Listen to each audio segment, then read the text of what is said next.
Hello viewers, it's good to see you again in our daily V News. And now the headlines as usual. Prime Minister VietNam missed U.S. Secretary of Commerce. National Assembly discusses economy's roles in assuring defense security. Thừa Thiên Huế province welcomes over 1 million tourists.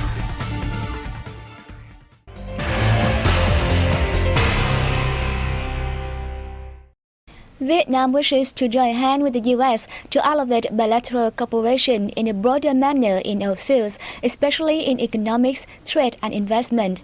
Prime Minister Nguyễn Tấn Dũng made the remark while receiving U.S. Secretary of Commerce Penny Pritzker in Hanoi on June 2nd. According to Prime Minister Dũng, the U.S. has become one of Vietnam's leading partners and investors. However, he said there is huge potential for further cooperation between the two countries. He added the two sides should make full use of opportunities and advantages in economic ties to raise two-way trade to an impressive level in the coming time. Affirming Vietnam will continue to create favorable conditions for U.S. investors, Dũng asked the U.S. businesses to support Vietnam in the negotiations of the Trans-Pacific Partnership Agreement. Penny Pritzker said the U.S. attaches importance to cooperation with Vietnam in all sectors. Vietnam and the U.S. have huge cooperation potential in aviation, construction, and energy, she said. The official said the U.S. will cooperate closely with TPP negotiators, including Vietnam, for early conclusion of the agreement, thus creating conditions for boosting economic cooperation among them. She also expressed her hope that the U.S. government will soon recognize Vietnam's market economy status. National Assembly deputies on June 2nd agreed in principle with the government's solutions on socio-economic development, which are to be focused on maintaining macroeconomic stability, accelerating economic restructuring, along with energizing the growth model. At the plenary debate in Hanoi, lawmakers commended the government's report and the National Assembly Standing Committee's verification report on the 2013 socio-economic development results and the progress made in the first months of this year. They acknowledged efforts by ministries and local authorities in ensuring macroeconomic stability, easing difficulties for businesses, maintaining security, and improving the people's lives. Also at the discussion, many participants proposed the government assess the impact of the current easy situation on the economic and its socio-economic developments in 2014 and the following years.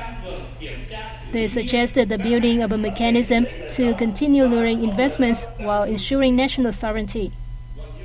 Most of the deputies expressed their agreement with the plan on ensuring the central and local budget balance for 2013 to invest in the law enforcement forces at sea, such as the Coast Guard, Fishermen Administration, and offshore fishermen. Representatives of leading U.S. businesses met with the president of the Vietnam Fatherland Fund Central Committee, Nguyễn Thiện Nhân, on June 2nd in Hanoi. They expressed their desires to invest more deeply in Vietnam's market. During the visit to Vietnam, U.S. businesses, which are operating in insurance, energy, and education and training, discussed with Vietnamese government officials and the local business community how to boost bilateral trade ties and hasten the Trans-Pacific Agreement negotiations. They expressed their hope to work with governments of ASEAN member nations and business partners to speed up the establishment of an ASEAN economic community in 2015.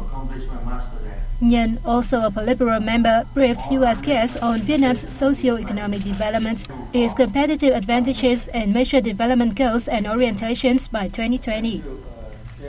The host and guests also examined Vietnam's current economic situation, its investment opportunities, efforts to build an ASEAN community, and the Trans-Pacific Partnership negotiations. The visit was conducted by the U.S. ASEAN Business Council, the leading organization in promoting their trade relations.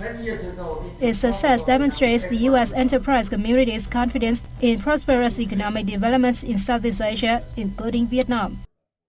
Top U.S. commerce official has said American companies desire to do long-term business in Vietnam and ASEAN, a market with about 600 million people.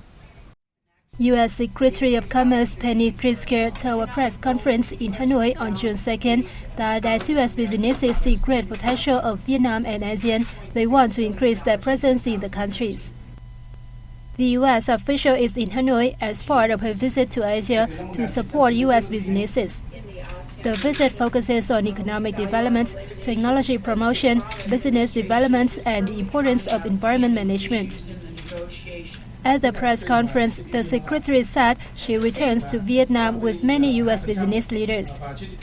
She also said Vietnam is a country with great potential for U.S. companies. Since 1994, when Vietnam and the U.S. normalized relations, bilateral trade rose from $225 million to $30 billion US. She said Vietnam has experienced a very encouraging growth for many years. The U.S. exported over $5 billion US worth of goods to Vietnam in 2013, 8% higher than the previous year. It imported $24.6 billion US worth of products from Vietnam in 2013, up 21.6% compared with 2012.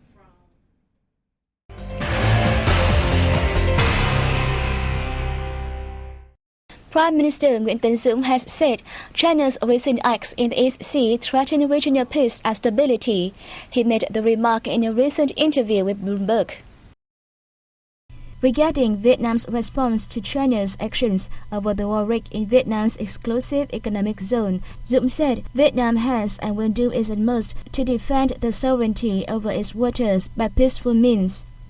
He said over the last month, Vietnam has made at least 30 communications with China to demand the latter withdraw its oil rig from the waters under the Vietnamese sovereignty. He underlined that the consistent defense policy of Vietnam is peace and self-defense, and Vietnam will only resort to military action when the country is forced to opt for self-defense. According to the Prime Minister, to date, the bilateral cooperation in economy, trade, investment and tourism between Vietnam and China still takes place as normal. Answering question on what Vietnam wants the U.S. to do in countering China's push into the East Sea, the Vietnamese government leader said Vietnam hopes that the United States will make stronger, more practical and more effective contributions to peace and stability in the region. In early May, China illegally dispatched the rig as well as a large fleet of armed vessels, military ships and aircraft to Vietnam's waters. The rig location is 80 miles deep inside Vietnam's continental shelf and exclusive economic zone. Throughout the month, China's armed vessels have aggressively fired high-power water cannons at and intentionally rammed against Vietnamese public service and civil ships, causing damage to many boats and injuring many people aboard. Chinese ships have continuously encircled, constrained and driven away Vietnamese fishing boats and put the lives of fishermen at risk. On May 26th, a Chinese ship sank a Vietnamese fishing boat while it was operating normally in its traditional fishing grounds near Vietnam's Hoàng Sa or Paracel archipelago. On May 27, China moved the rig to a new location, which is 25 nautical miles from Chi Ton Island in Vietnam's Hoàng Sa archipelago and 23 nautical miles east-northeast from the old location, still completely within Vietnam's continental shelf. With the move, China has continued to violate Vietnam's sovereign right and jurisdiction. Prime Minister Nguyễn Tấn Dũng on June the 1st ordered an acceleration in providing support to businesses affected by social disturbances in early May. The disturbances in some localities, including the southern provinces of Bình Dương and Đồng Nai and the central province of Hà Tĩnh, erupted during workers' rallies protesting China's illegal placement of its oil rig in Vietnam's continental shelf and exclusive economic zone from early May. Vietnam has timely contained the incident and successfully prevented its reoccurrence. The lawbreakers were strictly punished. Vietnam has also provided timely and effective assistance to the affected enterprises, thus enabling most of them to resume normal production and business activities. The government leader said ministries and localities have already taken comprehensive and drastic measures to ensure security and order, prevent further law violations, and assist the businesses.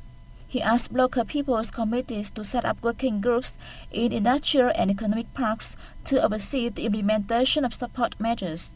The cabinet leader also assigned relevant ministries and localities to establish intersectoral teams to speed up the work.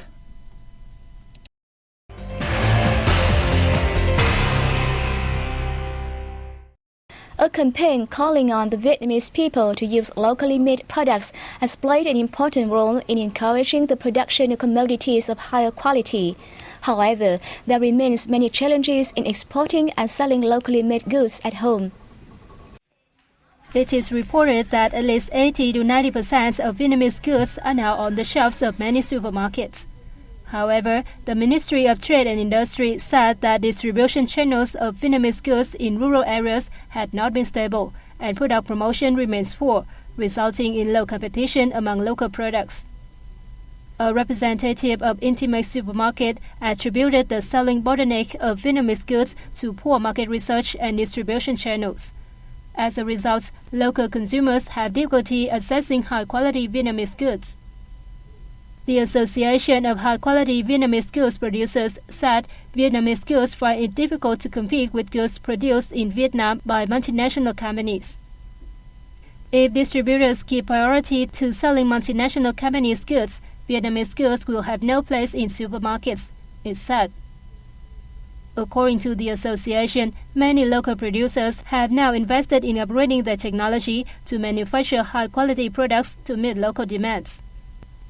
Many of them have worked out strategic plans on distribution, marketing, and advertising to raise their reputation and the quality of their trademarks for domestic consumers. The Ministry of Industry and Trade had proposed a scheme known as Vietnam's Pride to change consumer habits of local customers. This scheme has also set a target of increasing market share to at least 80 to 100% of distribution channels in cities and provinces by 2020. Hanoi is seeking to remove the enormous tangle of overhead electric lines, phone and television cables. The move comes as part of efforts to meet the deadline called for in the city's plan in 2011 to bury all wires underground by 2015. According to the Municipal People's Committee, the tangled wires are making the city ugly and posing a threat to people's lives. Accordingly, the Lighting and Urban Equipment Company will work with the Hanoi Power Corporation to remove all wires that are no longer in use. The corporation estimated that it had to remove about 120 kilometers of low-voltage lines. It said one problem was determining which lines were still in use. The Department of Transport will also replace 784 electric and light poles. Within this year, the city plans to rearrange overhead wires in 4 streets in the inner city and clear up the communications lines. The committee said it had assigned the Department of Construction to work on the problem. The central province of Thừa Thiên Huế welcomed more than 1 million tourists in the first 5 months of this year, an increase of 13% from the same period last year. Among the visitors, 423,000 were foreigners, more than 16% of them from Australia. Thai visitors accounted for 11.5%, while those from the US made up 9%. It is notable that 26 cruise liners brought tourists to the province in the reviewed period, mostly from Hong Kong, Italy, Spain, the US, the UK, Canada, and Australia. Thừa Thiên Huế is home to the World Heritage Site of Huế Ancient Imperial City and one of the world's most beautiful bay, Lăng Cô. In addition, destinations of spiritual tourism such as Trúc Lâm Zen Monastery and old pagodas also attract a large number of domestic holiday makers. The province plans to organize more tourism promotion activities and offer more diverse tourist products in the future to attract more visitors. And that comes to the end of our program. Thank you for joining us. I'll see you next time.